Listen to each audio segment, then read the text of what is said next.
জাতীয়করণের জন্য যে বিষয়গুলা সরকারিভাবে একজন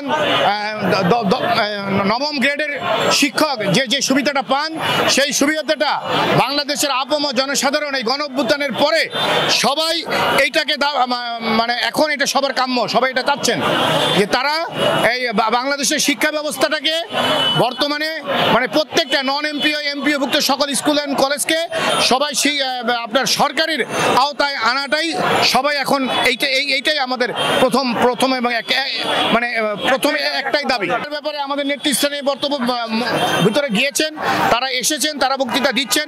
পরবর্তী বিষয়টা আমরা তাদের কাছ থেকে জানতে পারলে ওনারা আসলে পরবর্তী কি ঘোষণা আসবেন এটা পরবর্তী ওনারা জানাবেন। জাতীয়করণ করতে হবে মাধ্যমিক শিক্ষা থেকে এবং উচ্চ মাধ্যমিক পর্যন্ত। এখানে দেশে চিন্তা করে দেখেন একটা সিস্টেম, তিনটা চারটা সিস্টেমে পড়াশোনা চলছে, কেউ সরকারি, কেউ আধা সরকারি, কেউ বেসরকারি, কেউ কিন্ডারগার্টেন, নানান ধরনের প্রক্রিয়া চলছে। এটা হতে পারে না।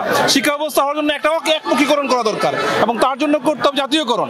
জাতীয়করণ বলতে মাধ্যমিক এবং উচ্চ মাধ্যমিক সহ, যেখানে ষষ্ঠ শ্রেণী দ্বাদশ শ্রেণী পর্যন্ত সকলের জন্য, সকল শিক্ষার্থীর জন্য থাকবে একরকম সিস্টেম। এখানে কেউ বেতন দেয় 2000 টাকা, কেউ ফ্রি পড়ছে, আপনার সন্তান ফ্রি পড়ছে, আমার সন্তান টাকা দিয়ে পড়ছে। এটা হতে পারে না। সবার জন্য শিক্ষা ব্যবস্থা এক হইতে হবে, অভিন্ন হইতে হবে এবং জাতীয়করণ করতে হবে। যেখানে এই যে আপনি হয়তো বলতে পারেন বাসা ভাড়া নিয়ে যান, এত পার্সেন্ট নিয়ে যান, এত পার্সেন্ট নিয়ে যান, এই ধরনের পার্সেন্ট আসলে আমাদেরকে এক ধরনের বোকা বানানোর চেষ্টা। বিগত সরকার বিশেষ করে 5ই আগস্টের পূর্ববর্তী যে সরকার ছিল, তারা ছিল ফ্যাসিস্টের একটা বড় অংশ এবং তারা কি করেছে আমাদেরকে খালি শুধুমাত্র দেখিয়েছে যে এটা হবে ওটা হবে, মূলা ঝুলিয়েছে। আমরা এই মূলার দিকে আর যেতে যাচ্ছি না। আমরা এখন মূলা থেকে বেরিয়ে আসছি। আমরা আন্দোলন করেছি। 5ই আগস্টের যে জোরালো ভূমিকা আমাদের ছিল, লাগলে আমরা সেদিকে আবার ধাবিত হব। তবে অবশ্যই আমাদেরকে শতভাগ জাতীয়করণের আওতায় নিয়ে আসতে হবে। এর কোনো ধরনের যদি ব্যত্যয় ঘটে আমরা এটা মানব না।